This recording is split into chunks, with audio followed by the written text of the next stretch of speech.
안녕하세요. 이제 제 나이 30대 초반이 되었는데요. 결혼 전 남자친구를 만날 때부터 지금 제 옆에 있는 남자친구의 아빠, 그러니까 시아버지와의 관계에 대한 인생 스토리를 들려드리고자 이렇게 사연을 보내게 되었습니다. 저는 그 당시 20대 후반으로 어느 중견 회사에 취직을 해서 열심히 일을 하고 있었는데, 그 회사에 자주 오던 영업사원을 만나게 되었어요. 발주 담당이 저였기 때문에 그 영업사원과 자주 보게 되다 보니 자연스럽게 가까워지기 시작했습니다. 그 영업사원은 저에게 관심 있어 하는 행동과 표현들을 많이 했었고, 사귀자는 고백으로 인해 연인 사이가 되었습니다. 남자친구는 저의 이상형도 아니었고 성격도 저와 잘 맞지는 않았지만, 그래도 음식 취향과 속궁합이 너무 잘 맞았기 때문에 만남을 유지할 수 있었습니다. 사귄 지 8개월쯤 되었을 무렵 남자친구는 자기 집안 이야기를 해주었어요. 형제가 둘인데 위에는 2살 많은 형이 있고, 형은 결혼을 해서 아버지와 함께 아버지 댁에서 살고 있다고 했습니다. 어머니는 췌장암 말기라서 시한부 인생을 사시며 요양원에 계시고, 아버지는 바람기가 좀 있으셔서 예쁜 여자들을 좋아하는데, 그 중에서도 글래머러스한 예쁜 여자를 특히 좋아하시고, 그 예쁜 여자들하고 놀 때는 적당히 돈을 쓰시면서 인생을 즐기며 사신다는 거예요. 그리고 수시로 여자들을 바꾸며 생활하고, 그 여자들도 6개월 이상은 절대 안 사귀신다고 하더라고요. 저는 그 얘기를 듣고 놀라서 농담 반 진담 반으로 오빠에게 말했습니다. 오빠, 아버님 너무하신다. 어머님이 병으로 생사를 오가시는데 여자 만나는 걸 즐겨 하신다고? 게다가 그냥 여자도 아니고 가슴이 예쁜 여자라니, 세상에, 그럼 아버님께 인사드리러 가면 나 엄청 이뻐해 주시겠네. 오빠가 나보고 가슴이 정말 예쁘다고 맨날 칭찬해줬잖아. 이렇게 웃으며 말을 했더니 남자친구는 갑자기 정색하며 단호하게 말하더라고요. 행여나 우리 아버지 앞에서 치마 같은 거 절대 입지 말고, 특히 가슴 파인 옷이나 달라붙는 거 조심하도록 해. 알았지? 그러면서 시아버지의 재산에 대해 말을 꺼냈습니다. 아버지가 수십 년 전에 저렴하게 사놨던 논밭들이 관광단지로 개발돼서 땅 시세가 엄청나게 폭등했었거든. 그때 차익을 많이 남기셨고 500억 원대 부동산 갑부가 되신 거지. 현금도 상당히 보유하고 계시는데, 문제는 자식들에게는 돈을 너무 아끼신다는 거야. 경제적 지원도 자식들 학비랑 결혼까지만 지원해 주시고, 그 이후에는 자식들이 알아서 해야 한다고 아예 돈을 주지 않겠다고 선포하셨어. 저는 남자친구의 말을 듣고 머릿속으로 생각을 했습니다. 저희 집은 너무 가난했기 때문에 남자친구가 썩 마음에 들지 않았지만, 남자친구 아버지의 재산에 큰 관심이 생기는 겁니다. 잘만 하면 제 인생도 역전할 수 있겠다는 생각이 제 머릿속을 스쳐 지나갔습니다. 그래서 저는 남자친구와 결혼하기로 마음먹었고, 남자친구 아버지에게 무조건 잘 보이기로 했어요. 그리고 시아버지에 대해서 조사해보고 보기로 했습니다. 저는 남자친구 집 한마트 사장님이 아버님의 친구분이시란 얘기를 듣고 그분께 시아버지에 대해 여쭤보러 찾아갔더니, 아버님은 힘이 정말 엄청나게 센 사람이라고 하시는 겁니다. 젊을 때는 물론이거니와 지금까지도 하루도 여자들과 보내지 않으면 못 사는 그런 남자라고 소문이 자자하게 났다고 하셨어요. 그러면서 마음에 든 여자에게는 모든 걸 올인할 정도로 열정적이시라며 저를 훔쳐보시면서 이렇게 말했습니다. 그 친구가 딱 좋아하는 스타일이 바로 아가씨 같은 스타일이야 말하면서 적당히 볼륨, 그리고 약간 고양이 같은 스타일, 이거 막 농담하는 게 아니라 그냥 그 친구 스타일이 그렇다는 거지. 아가씨 기분 나빴다면 내가 사과하지. 저는 얼굴이 화끈거려서 당황하며 얘기했습니다. 아, 저는 그 집 며느리가 될 사람이에요. 이렇게 말씀을 드리니 웃으시며 저에게 다가와 귓속말로 그러시더라고요. 며느리 하지 말고 그 친구 아직 한창인데 애인이나 되어봐. 아마 자네 인생이 활짝 필 거네. 아니 뭐 그냥 흘려들어도 되는 이야기니까 너무 귀담아 듣진 않아도 돼. 내가 그랬다고 말하지는 말고. 저는 그 사장님께 좋은 정보 주셔서 감사하다고 인사를 하고 집으로 돌아왔습니다.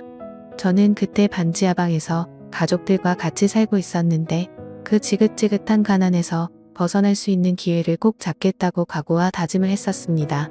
이렇게 저는 예비 시아버지에 대한 조사를 완벽하게 마쳤습니다. 적을 알아야 승리한다는 말이 있듯이 저는 저의 계획대로 시아버지의 며느리가 되었다가 시아버지 옆자리로 가서 재산을 가져야겠다는 생각을 했습니다.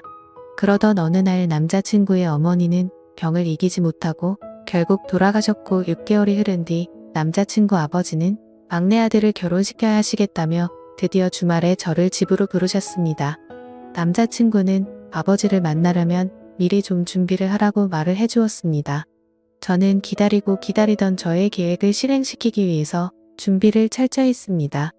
헤어스타일과 옷을 시아버지께서 좋아하시는 대로 꾸미고 일주일 내내 피부 관리도 했어요. 모든 것은 시아버지께서 좋아하는 걸로 완벽히 준비를 끝마쳤습니다. 남자친구는 만약에라도 시아버지께서 저를 보고 싫다고 하면 결혼은 절대 못할 거라고 말을 해주었고, 아버지의 성격은 한 번 아니면 아닌 사람이라고 하며 집의 모든 재산을 다 쥐고 계시기 때문에 집에서는 최고 권력자이고 왕이라고 했습니다. 저도 예비 시아버지 눈에 못 들면 저의 계획도 수포로 돌아가기 때문에 저는 날마다 긴장 속에서 결전의 날을 기다렸습니다. 시아버지를 만나는 날까지 남자친구와 외박도 절대 하지 않았습니다.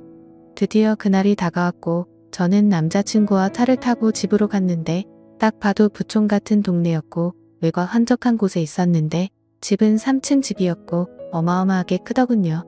큰 며느리와 예비 시아버지 그리고 큰아들이 마당에 나와서 저를 기다리고 계셨습니다.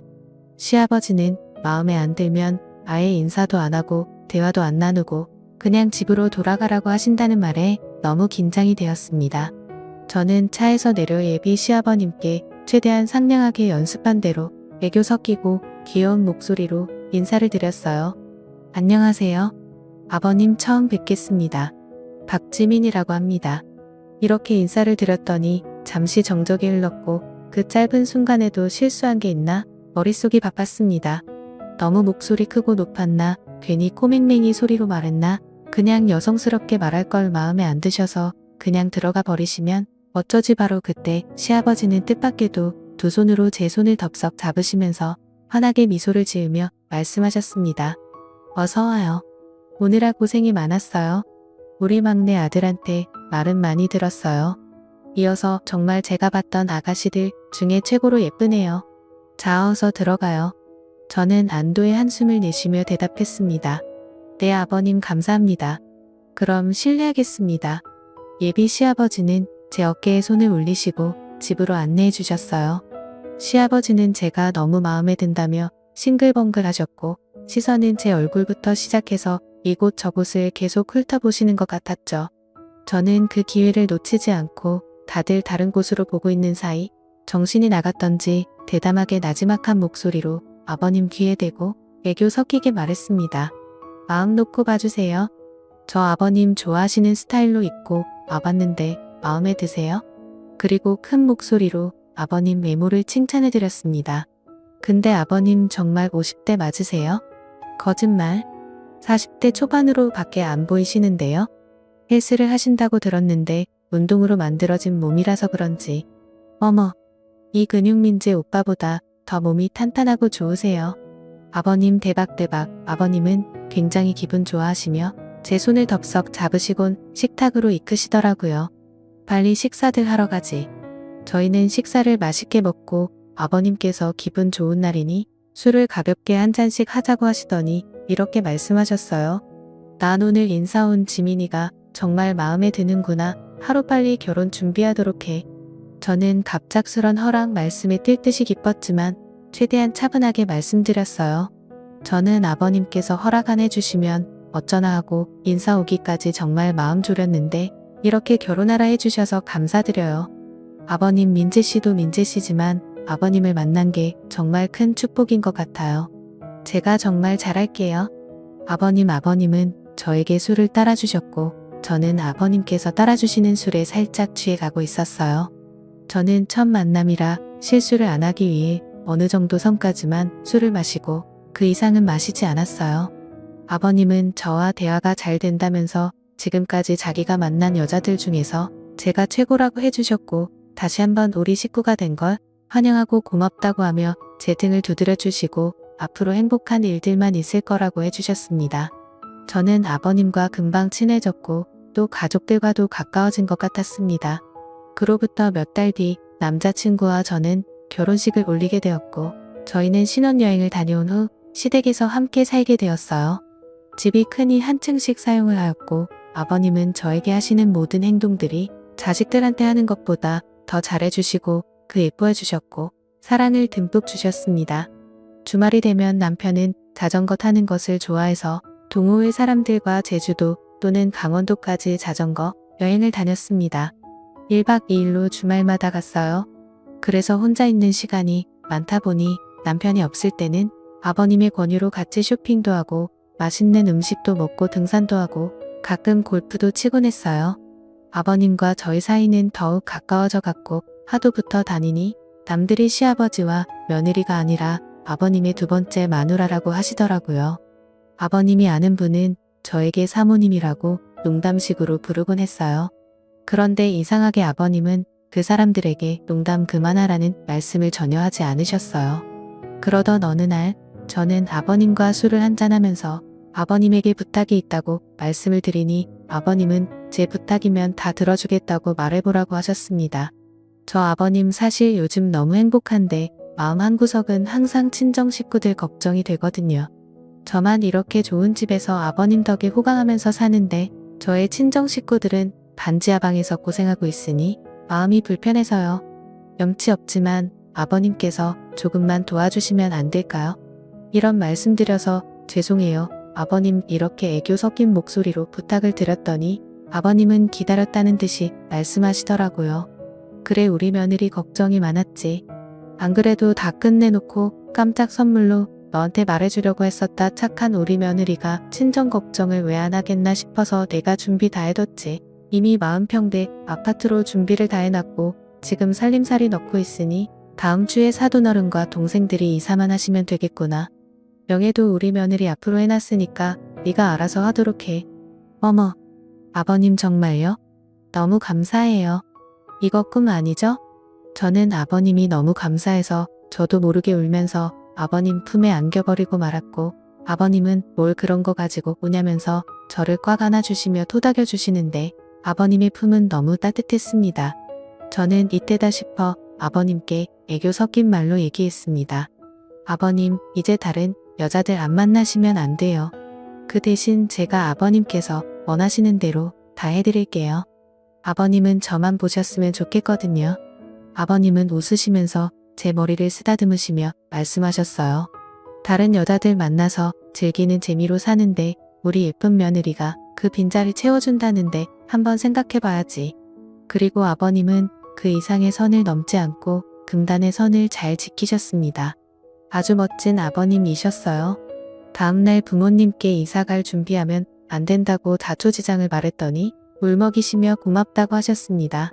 그때 전화기가 울리는데 강원도로 자전거 여행을 갔던 남편의 동호회 회장님의 번호였고 바로 전화를 받으니 남편이 자전거를 타다가 뒤에서 오는 1톤 트럭과 부딪혀 지금 병원에서 사경을 헤매고 있다는 것이었습니다. 저는 충격 속에 울며 아버님께 전화를 드렸고 함께 차를 타고 강원도로 급히 올라가 병원에 도착하니 이미 남편은 하늘나라로 떠나버리고 말았더라고요. 결혼한 지 얼마 안 된 신혼인데 너무나 슬펐습니다. 아버님과 저는 죽은 남편을 붙잡고 대성통곡을 하였고 서울로 돌아와 남편의 장례를 치렀습니다. 저는 30대 초반의 젊은 나이에 혼자가 되어버리고 말았습니다. 막상 남편이 너무 일찍 저 세상으로 가버려서인지 저는 이제 어떻게 살아야 할지 막막하더라고요. 그 순간에도 제가 세웠던 계획에 차질이 생기지 않을까 하는 못된 걱정도 들었어요. 아버님께서 갑자기 제가 마음에 안 든다며 집에서 나가라고 하실지도 모르고 빈털터리로 쫓겨날 것 같았습니다. 남편은 가진 돈도 별로 없었기 때문에 당장은 아버님 댁에서 살 수밖에 없었거든요. 그때 아버님은 저를 부르시더니 이렇게 말씀하셨어요. 내 남편은 널 놔두고 하늘로 갔지만 이제부터 내가 너의 남편 역할을 할 테니 이 집을 절대 나가지 말고 여기서 나랑 같이 살도록 하자. 저는 제가 하고 싶었던 말을 아버님께서 말씀해 주셔서 안도하며 그 말씀을 듣자마자 아버님 품에 안기면서 얘기했습니다. 어머 아버님 너무 감사해요. 제가 잘할게요. 아버님 지금 살고 있는 집은 큰아들에게 주고 다른 집이 하나 있으니 그곳에 가서 같이 살자고 했습니다. 그렇게 남편이 죽고 1년이 지난 후에 아버님과 함께 새로운 집으로 이사를 가게 되었죠. 그 집은 지금 살고 있는 집보다 비교가 안 될 정도로 더 크고 웅장한 집이었습니다. 아버님은 이미 저하고 살 수 있도록 저에게 맞게 인테리어와 가구를 해놓으셨더라고요. 저에게 선물로 주는 거라고 하셨고 이 집에서 같이 잘 살아보자고 하셨습니다. 아버님은 남편이 죽고 2년 동안 서로 조심하였고 그냥 며느리와 시아버지 그 이상의 선은 절대 넘지를 않았습니다. 그게 하늘로 간 남편에 대한 마지막 예의라고 생각했기 때문입니다. 1년이 조금 지난 어느 날 아버님 술을 한잔하며 앞으로의 계획에 대해 이야기를 하게 되었는데 이런저런 이야기를 하며 술을 한 잔 두 잔 마시다 보니 살짝 취기가 올라왔습니다. 그렇게 저와 아버님은 시아버지와 며느리의 사이를 넘어서 남자와 여자의 그런 사이가 되어버리고 말았습니다. 아버님은 갑자기 저를 쳐다보더니 잠시 정적이 흘렀습니다. 그 침묵 속에서 제가 먼저 속마음을 말씀드렸어요. 아버님을 앞으로 한 남자로 아버님만 바라보고 사랑할 거예요. 이제부터 시아버지 말고 제 남자가 되어주세요. 그래 주실 거죠? 그러자 아버님이 미소 지으시며 말씀하시더라고요. 내가 원했던 게 바로 그거야. 나도 평생 너 하나만을 바라보고 사랑해 줄 거다. 전에 만나던 주변 여자들은 예전에 다 정리했으니까 걱정 말고 나도 이제는 너만 볼 거야. 그럼 저 이제부터 오빠라고 부를래요. 오빠라고 불러드린다고 하니 아버님은 너무나 좋아하시더라고요. 제가 30대 초반이고 오빠는 50대 중반이니 나이 차이는 22살밖에 차이 나지 않으니 딱 좋았어요. 오빠는 저에게 그냥 자기야라고 부르겠다고 하길래 저는 이름을 몇 년간 계속 불렀으니 이제부터 자기야라고 불러달라고 했습니다. 그랬더니 아주 스윗하게 불러주더라고요. 아버님은 50대 나이셨지만 여러 여자들을 만나셨던 이유가 있었더라고요. 자상함과 배려 그리고 가장 중요한 것까지 모든 부분에서 저를 만족시켜 주셨어요. 그리고 사돈집 사정이 어려우니 매월 생활비로 300만원씩 주면 어떻게 있냐고 하더라고요. 저는 오빠에게 성의를 조금만 더 보여달라고 했습니다. 역시나 통이 큰 오빠는 기분이 다 알았어 하며 500만원씩 저희 집에 생활비로 보내겠다고 했어요. 제가 결혼 전 계획했던 대로 시아버지를 내 남자로 만들었고 앞으로 재산도 차지하게 될 것이며 인생 역전을 했습니다. 저는 제 진심을 담아서 오빠에게 사랑한다고 여러 번 말을 했고 오빠 역시 저에게 사랑한다고 수없이 말을 해주었습니다. 남들은 저희들에게 며느리와 시아버지가 붙어 먹었다고 욕을 하시겠지만 이렇게 되어버린 걸 어떻게 하겠어요. 우리 주변에 은근히 이런 일이 정말 많이 벌어질 거라고 저는 생각합니다. 여러분들도 이해해 주시길 바라요. 그리고 다시는 지하 단칸방 삶을 살아가고 싶진 않은 제 마음도 알아주세요. 오빠와 저는 이왕 이렇게 된 거 행복하게 잘 살아볼 테니 욕보다는 응원 말씀 부탁드려요. 제 사연을 읽어주셔서 감사합니다. 오늘의 사연은 여기까지입니다.